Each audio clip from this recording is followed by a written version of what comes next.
In a 16-page missile he titled Points for Concern and Action, Obasanjo compared President Muhammadu Buhari to late military dictator Sani Abacha, who ruled Nigeria from 1993 to 1998.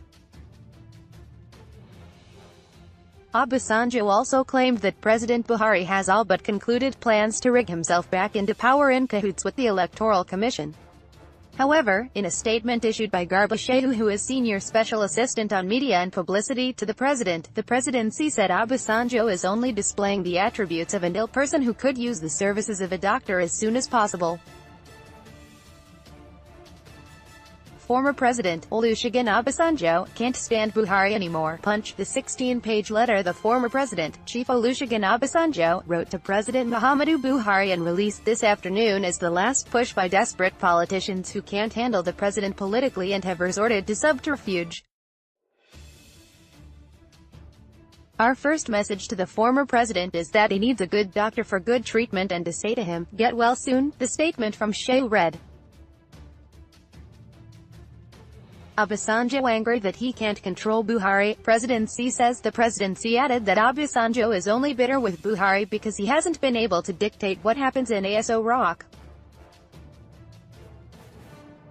As repeatedly said of him, since Chief Obasanjo left office in 1979, he never let every succeeding leader of the country function freely, and this included the one he personally handpicked against all known rules drawn up by the party that put him in the office of the president.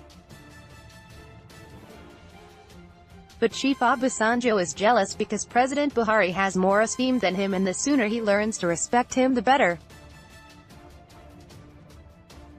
It is a notorious fact that in dealing with any leader that he failed to control, he resorted to these puerile attacks.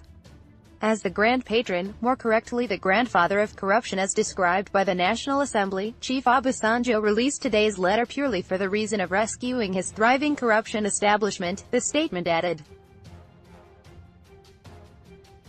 Presidency again promises free and fair elections. The presidency reiterated that contrary to Obasanjo's position, the forthcoming general elections will be free and fair.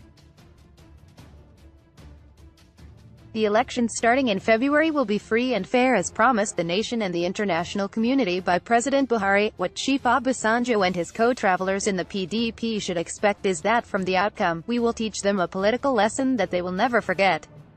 This margin will be much bigger than we had in 2015.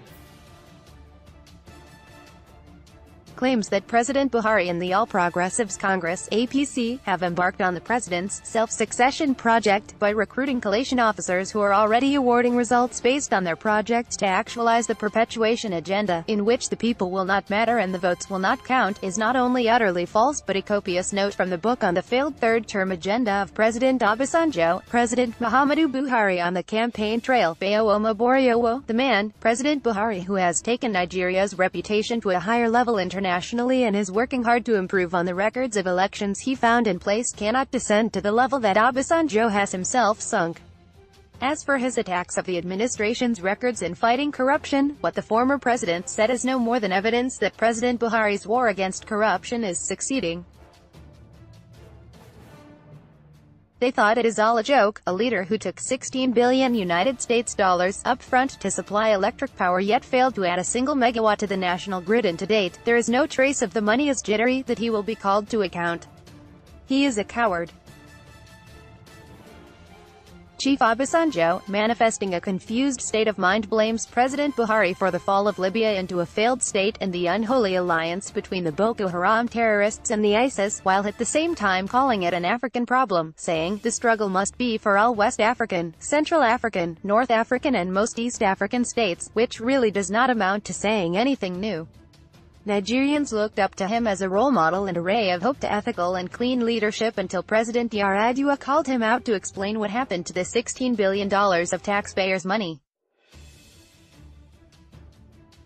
It is clear that, with him sitting on top of the heap of corruption, he is no different from the crowd he leads. This language of his 16-page letter, likening President Buhari to General Sani Abacha, a man he dreaded and the one who jailed him under military laws, is most unfitting from a former president of Nigeria. The claim that President Buhari has put in place rigging machinery is both outlandish and outrageous. We are unable to get the words to describe a 90-year-old liar, except to say that by the publication of this tissue of lies against the president, he Obasanjo, not the president, will fall from everyone's esteem, Shehu concluded. No love lost between Obasanjo, Buhari. On January 23, 2018, Obasanjo attacked Buhari through a letter, calling the president a failure and a man blinded by ethnic loyalties. In that letter, Obasanjo also asked Buhari to perish his second-term plans.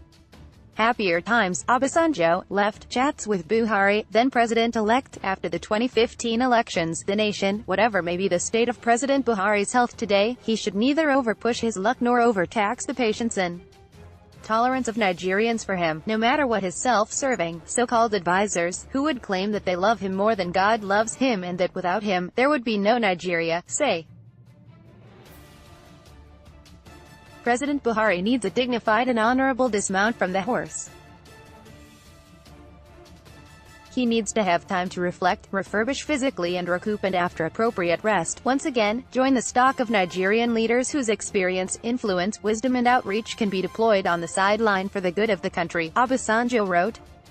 After that public letter to Buhari, which immediately went viral, both men met in Ethiopia, shared a laugh and posed for photographs in each other's arms, and everyone thought they had buried the hatchet for good and were cool again.